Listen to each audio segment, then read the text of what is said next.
What's up, music fans of the internet? I'm Kevin. I'm Derek. And together we are last week's album, the only reviews with two different views. And in this episode, we're talking about the new album by Quilt called Plaza. And we're asking the big question on Plaza, how does Quilt so 60s Psych with Baroque pop? Cheers, Derek, and everyone at home. Cheers, Kevin, everyone at home. A little background on the band. They are a quartet based out of Boston. They were formed a few years back at the School of the Museum of Fine Arts. And this is their third album. Let's talk about what it sounds like. Derek, what do you think? Kevin, I think Quilt sounds like a more family-friendly Shovels and Rope and a less codependent She and Him take a Jefferson Airplane time machine back to the 60s. Wow. I think this sounds like the Beatles and Nico teamed up to compose a pop rock opera for a Wes Anderson film.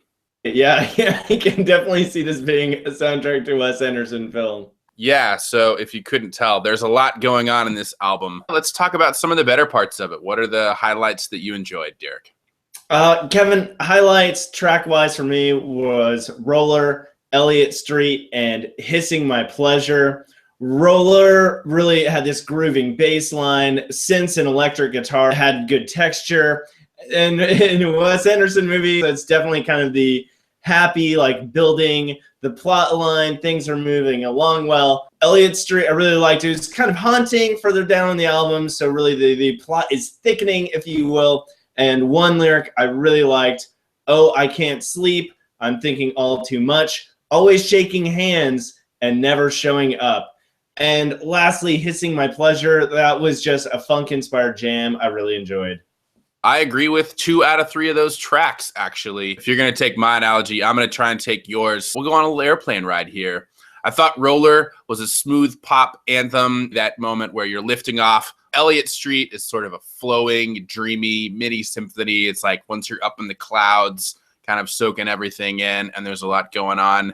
And then my third track, though, that I really liked is Padova, which I thought was this sort of driving, almost Western jaunt. So maybe you're landing somewhere in the Southwest. Let's talk about some lowlights. Were there any parts of the album you didn't think worked, Derek? Not necessarily. I think kind of listening to some of their earlier stuff, it felt a little more restrained, but it never took away from the song. Passerby, I thought at times, maybe a little too indulgent instrumentally, but overall, it was hard for me to find any real lowlights. Yeah, I really couldn't. I thought this was a pretty flawless record. I couldn't find much wrong with it at all. It's nice when there's nothing wrong with an album. So with that, let's talk about the overall rating and answering the big question on Plaza. How does Quilt so 60s Psych with Baroque pop? Derek, what do you think?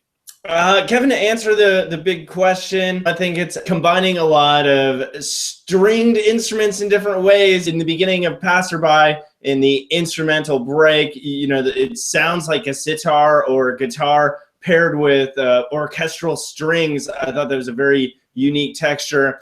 And then in Roller, a song we both liked, a synth takes on a more harpsichord-like sound, which really kind of blends that 60s Psych with Baroque pop.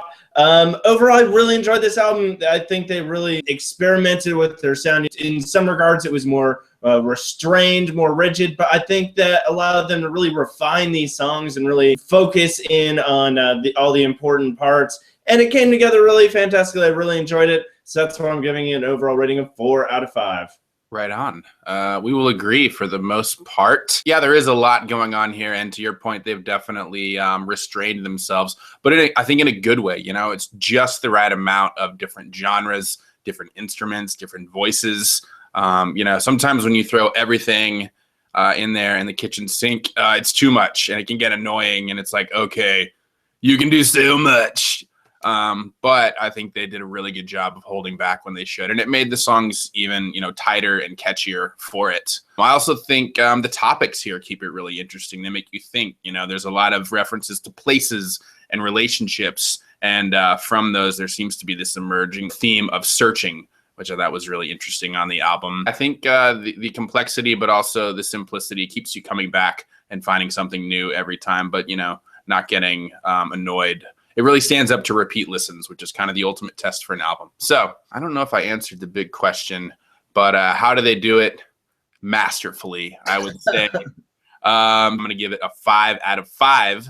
So with that and Derek's 4 out of 5, a combined 9 out of 10, definitely check this one out and let us know what you think of it. Don't forget to subscribe. As always, I'm Kevin. I'm Derek. See you next time.